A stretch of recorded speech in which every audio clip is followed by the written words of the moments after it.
नमस्कार। Online classes में आपका स्वागत है। हम बीए थर्ड ईयर का पहला पेपर हिंदी साहित्य का इतिहास कर रहे थे। उसमें कल हमने प्रयोगवाद लिया था। प्रयोगवाद के आगे नई कविता आज लेंगे।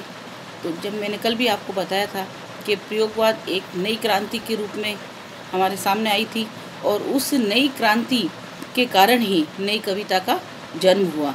क्यों कि प्रयोगवादी एक जो आंदोलन था वह संक्रांतिकालीन आंदोलन था और उसी से ये एक नई शुरुआत हुई और इस नई जो शुरुआत है उसकी जो नई उपलब्धि के रूप में नई कविता आई, जो कि 1950 के लगभग नई कविता शब्द नाम का प्रयोग होने लगा। लेकिन जो काव्य की प्रकृति के रूप में जो नाम दिया गया वो 1754 से लेकर 55 में ये प्रचलित हुई। 54 में इलाहाबाद से नई कविता नाम से एक पत्रिका प्रकाशित हुई, जो आरंभ में नई कविता का प्रचार हुआ और अन्य नवीन प्रवृत्तियों की तरह आरंभ ये नई कविता जो पुराने आचार्यों द्वारा विरोध किया गया, किंतु 1960 तक आते आते नई कविता को काव्य प्रकृति साहित्य जगत ने स्वीकार किया। और आमतौर पर वैसे ही जैसे छायावाद आधुनिक काल का सबसे महत्वपूर्ण अंग रहा, उसी प्रकार नई कविता को भी महत्वपूर्ण स्थान मिला।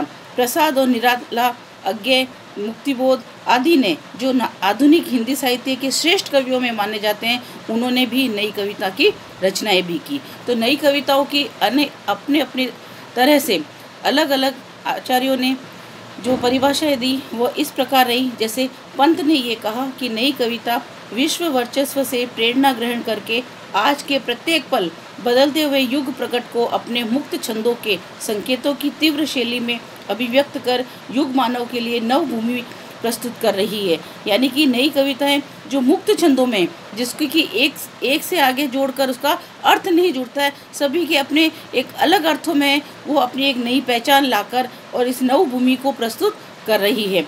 तो मुक्तिबोध ने इसके लिए कहा कि यह वैविध्य जीवन के प्रति आत्मचेतन व्यक्ति की प्रतिक्रिया है। नई कविता का स्वर एक विविध है, यानी कि जो व्यक्ति के जीवन के स्वयं के आत्मा को चेताने वाला, उसके मन को चेताने वाली प्रक्रिया है, जो कि नई कविता के रूप में एक विधा के रूप में हमारे सामने आई है। तो इसी प्रकार जो भारती ने इनके बारे में कहा कि नई कविता प्रथम बार समस्त मानव जीवन या समस्त समाज जैसी तंग विभाजन के आधार पर न माप कर न मूल्यों पर, बल्कि जो स्थिति है, जो समाज है, दोनों के मापन का प्रयास कर रही है। नई कविता के विरोध में नई कविता पर आरोप लगाया कि कविता कुंठा अनाथा व्यक्तित्व अहम की कविता है।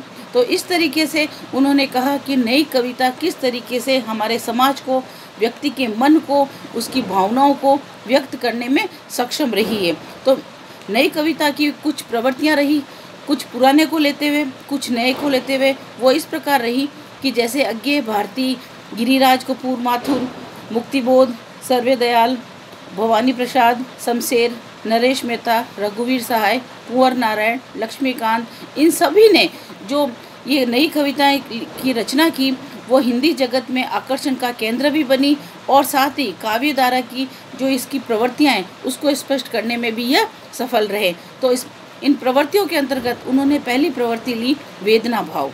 तो वेदना भाव में वेदना के अनुकूल ही वह इसकी प्रथम विशेषता है। जैसी वेदना है उसी परिस्थितियों के अनुकूल उन्होंने काव्य की रचना की। इसमें चित्रित वेदना के कई स्वर बताए, कई सांसारिक विषमताओं के कारण बताए, तो कहीं पर युग त्रास के कारण भी बताए, तो कहीं व्यक्तित्व समस्याओं के बारे में भी इन्होंने जो असंगतियाँ हैं, जो सामाजिक असंगतियाँ हैं, उनका भी कारण इन्होंने अपनी कविता में बताया। जैसे ब्रह्म राक्षस है, तो ब्रह्म राक्षस यानी कि हमारे मन में बैठा हुआ जो राक्षस है, जो हमें कभी ना कभी कुछ ना कुछ करने के लिए प्रेरित करता है, उसके लिए उन्होंने कहा, जैसे उदाहरण स्वरूप, पिस गया वह भीतर, ओ बाहरी दो कठिन पाटों के बीच, ऐसी ट्रेजेडी है नीच, कि अब मैं ये कार्य करूं या नहीं करूं। उसका मन कहता है ये कार्य करना चाहिए, लेकिन उसका दिमाग कहता है ये कार्य नहीं करना चाहिए। तो दो पाटों के बीच में फंस कर हमारा मन रह जाता है।